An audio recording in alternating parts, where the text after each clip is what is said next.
நான C Joseph Vijay எனும் நான்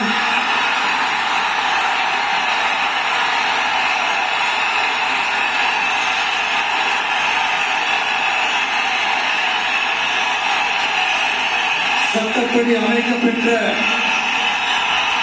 இந்திய அரசியல் அமைப்பின்பால் உண்மையான நம்பிக்கையும் மாறா பற்றும் கொண்டிருப்பேன் என்றும் இந்திய நாட்டின் ஒப்பில்லாத முழு முதல் ஆட்சியையும் உரிமையையும் நிலைநிறுத்துவேன் என்றும்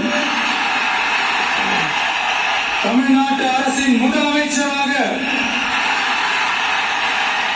உண்மையாகவும் முழச்சான்றின்படியும் என் கடமைகளை நிறைவேற்றுவேன் என்றும்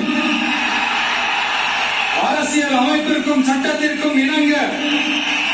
அச்சமும் ஒருதலை சார்பும் இன்றி விருப்பு வெறுப்பை